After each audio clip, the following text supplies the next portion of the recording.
बिस्मिल्लाहिर्रहमानिर्रहीम। अस्सलाम वालेकुम। आज हम बात करेंगे दो अहम केसेस के हवाले से। वकला की जाली डिग्रियों के हवाले से बड़ी अहम समाअत हुई है चीफ जस्टिस कासिम खान साहब की अदालत में, और लाहौर के सबसे बड़े जो जिसको कहा जाता है कि एशिया की सबसे बड़ी बार एसोसिएशन लाहौर बार के नायब सदर का लाइसेंस मुअत्तल हुआ है। मामला क्या है वो डिटेल्स मैं आपके साथ शेयर करूंगा, और साथ हम बात करेंगे साबिक CCPO Lahore Umar Sheikh Lahore high court पहुंचे हैं रिलीफ लेने के लिए। उनकी मामला क्या है, उनको कौन जबरी रिटायर करना चाहता है, उनकी नौकरी क्यों ख़तरे में है, वो भी आपके साथ शेयर करूंगा। और साथ उन्होंने निज़ाम बदलने की एक तहरीक शुरू कर दी है, उसकी डिटेल्स भी मैं आपके साथ शेयर करूंगा।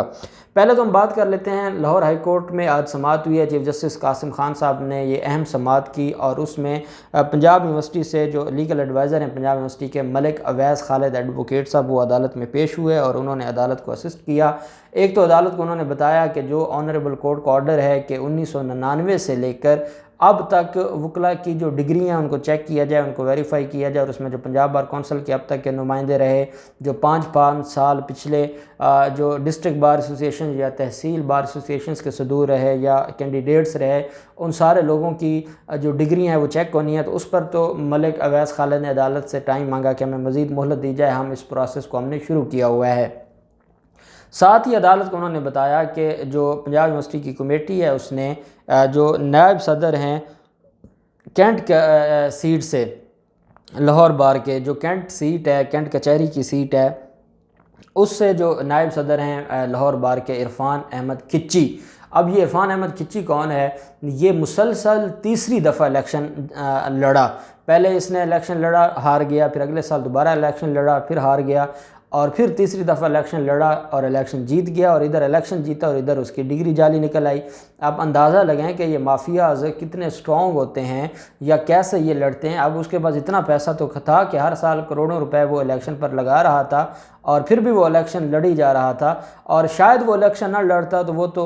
पहले भी उसकी वकालत चल रही थी, और वो आवाम को जो उन्होंने लूट मचाई हुई थी वो मचाते रहते। तो आप अंदाज़ा लगाएं ये माफिया कितने स्ट्रॉन्ग हैं और कैसे कैसे कितनी बड़ी बड़ी जगहों पर बैठे हैं। तो खैर अदालत में जो इरफान खिच्ची के वकील हैं वो अदालत में पेश हुए, और पेश होकर अदालत से कहा कि जनाब हमें जब तक ये जो मामला है फाइनली सामने नहीं आता तो हमारा जो लाइसेंस है उसको मुअत्तल ना किया जाए। तो चीफ जस्टिस कासिम खान साहब ने कहा कि आप लोगों को शर्म नहीं आती ऐसा रिलीफ मांगते हुए उस शख्स के बारे में जिसने पूरे के पूरे आपके निज़ाम को तबाह व बर्बाद कर दिया, जो एक वकील नहीं था, जो एक जिसके पास वो पावर नहीं थी, अख्तियार नहीं था कि वो अदालत के सामने आकर आर्गू करता, वो आपकी बार का नायब सदर बन गया, और आज भी आप उसके लिए रिलैक्सेशन मांग रहे हैं। तो अदालत ने कहा खुदा का खौफ करें, क्यों अपने प्रोफेशन को बर्बाद कर दिया, क्यों आप इसकी तबाही पर तुले हुए हैं, और आप इसको उठाकर क्यों समंदर बुर्द करना चाहते हैं। खुदा के लिए होश के नाखन लें और कुछ शर्म और हया कर लें। जब ये मामला हुआ तो अदालत ने इरफान खिच्ची की जो ऑर्डर जो इसका लाइसेंस था वो मुअत्तल कर दिया, और अदालत ने कहा कि मज़ीद तहकीकात जारी रखी जाएँ, और इरफान खिच्ची की छुट्टी करवा दी जो कि नायब सदर है लाहौर बार का। दूसरी तरफ उमर शेख का मामला है, महकमाना तरक्कियों का मामला है, और उमर शेख को दूसरी दफ़ा नज़रअंदाज किया गया है महकमाना तरक्की से। और उमर शेख ने पुलिस अफसरों की तरक्की जो हुई है अभी रीसेंट, और जो इजलास हुआ था लाहौर में, उसको लाहौर हाई कोर्ट में चैलेंज किया है। और लाहौर हाई कोर्ट में चैलेंज अब उन्होंने किया है जस्टिस आबिद अजीज़ शेख साहब की अदालत में, जो है वो उनकी दरख्वास्त पर समाअत हुई है, और उनकी तरफ से एहसन भून साहब जो कि पाकिस्तान बार कौंसिल के मेंबर हैं, एहसन भून साहब, वो अदालत में पेश हुए हैं, और उन्होंने पेश होकर अदालत में आर्गूमेंट किया। दरख्वास्त गुजार की जानिब से ये मौक़िफ़ अख्तियार किया गया कि सीनियर होने और मेरिट पर पूरा उतरने के बावजूद उसे ग्रेड 21 में तरक्की नहीं दी जा रही। पुलिस अफसरान की महकमाना तरक्की के लिए 19 मार्च 2021 को प्रमोशन बोर्ड का इजलास किया गया, और सिविल सर्वेंट प्रमोशन रूल्स 2019 की दफ़ा 10 और झेली दफ़ा 5 के तहत 1 साल की मुद्दत पूरी किए बग़ैर प्रमोशन इजलास नहीं हो सकता, लेकिन इजलास किया गया। प्रमोशन रूल्स को नज़रअंदाज करके 21 मार्च 2021 को दोबारा प्रमोशन इजलास तलब किया गया। पहले और दूसरे प्रमोशन इजलास में दरख्वास्त गुजार उमर शेख को महकमाना तरक्की के इजलास में 2 दफ़ा नज़रअंदाज ہونے والے کو جبری ریٹائر کر دیا جاتا ہے۔ کہتے ہیں کہ درخواست گزار کو محکمانہ طور پر دوسری دفعہ نظر انداز کیا گیا، اور جس کو محکمانہ ترقی میں 2 دفعہ نظر انداز کیا جائے تو پھر اس کے بعد اس کو جبری ریٹائر کر دیا جاتا ہے۔ قانونی طور پر مارچ 2021 کے اجلاس کے بعد 21 مارچ کو اجلاس نہیں بلایا جا سکتا تھا۔ انہوں نے پہلے 19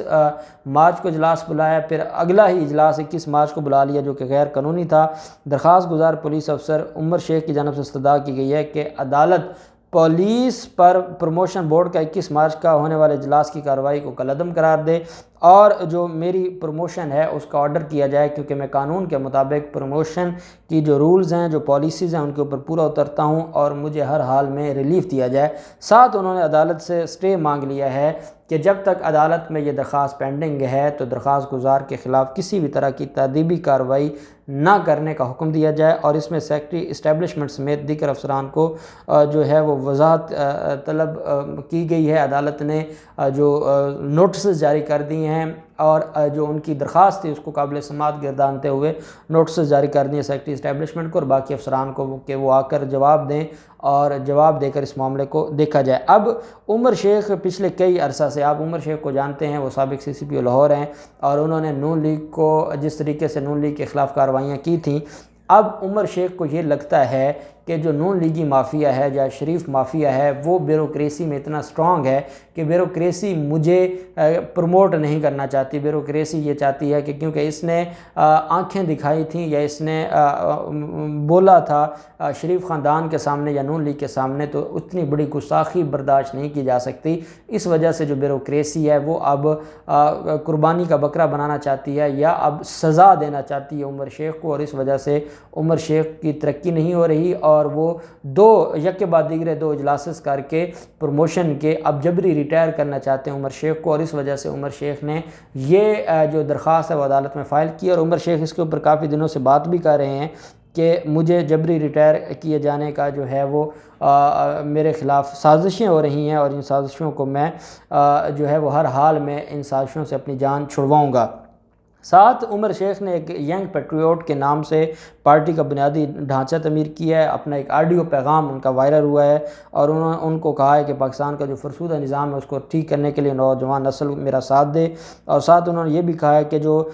بیرون ملک مقیم شہری ہیں وہ صوبائی سطح پر اپنے جو ہے وہ ہماری پارٹی کے چیپٹرز جو ہے وہ بنائیں، اور ساتھ انہوں نے یہ بھی کہا کہ جو پارٹی کی پلاننگ اور ورکنگ واٹس ایپ کے گروپس کے ذریعے کریں گے، اور ساتھ انہوں نے اپنے ایک فیس بک کا بھی حوالہ دیا پیج کا، اور انہوں نے یہ کہا کہ ہم عمران خان کے نامکمل ایجنڈے کی تکمیل کے لیے آگے بڑھیں گے، اور ان کا یہ بھی کہنا ہے کہ وزیر اعظم عمران خان کا ایجنڈا اس لیے نامکمل ہے کہ وہاں پر جو لوگ ساتھ شامل ہو گئے وہ خود مافیا کا حصہ تھے، تو جب تک نوجوان پیٹریوٹک پاکستانی اس میں آگے نہیں بڑھیں گے تب تک پاکستان ترقی نہیں کرے گا، یا پاکستان کے مسائل حل نہیں ہوں گے، یا پاکستان آگے نہیں جائے گا۔ تو عمر شیخ نے یہ ایک درخواست فائل کی ہے، اور لاہور ہائی کورٹ میں بھی، اور ساتھ اس نے ایک جماعت بھی بنا دی ہے، اور وہ یا تو اپنا جو اگلا مستقبل ہے اس کو سکیور کرنا چاہتے ہیں کہ اگر مجھے جبری ریٹائر کر دیا جاتا ہے تو میں اپنی جو ایک جد و جہد ہے پولیٹیکلی اس کو میں جاری رکھ سکوں، اور میں اس نظام کی، اور یہ ہر پاکستانی کا حق ہے کہ اگر وہ یہ سمجھتا ہے کہ وہ پاکستان کے لیے کچھ کرنا چاہتا ہے یا ڈیلیور کرنا چاہتا ہے تو وہ کرے۔ اور آپ یہ بھی جانتے ہیں کہ شریف مافیا کتنی سٹرونگ ہے بیوروکریسی میں، اور اس بنیاد پر عمر شیخ کو جو انتقام کا نشانہ بنایا جا رہا ہے وہ بھی نہیں ہونا چاہیے۔ قانون کے مطابق وہ میرٹ کے اوپر پورا اترتے ہیں، تو جو میرٹ کے اوپر پورا اترے اسی کا حق ہے، چاہے اس کو شریف مافیا پسند کرے یا نہ کرے۔ اب دیکھتے ہیں لاہور ہائی کورٹ کیا فیصلہ دیتا ہے۔ جو بھی ڈیٹیلز ہوں گی ہم آپ کے ساتھ شیئر کرتے رہیں گے۔ اللہ پاک پاکستان کامیاب ناصر ہو۔ بہت شکریہ۔ اللہ حافظ۔ پاکستان زندہ باد۔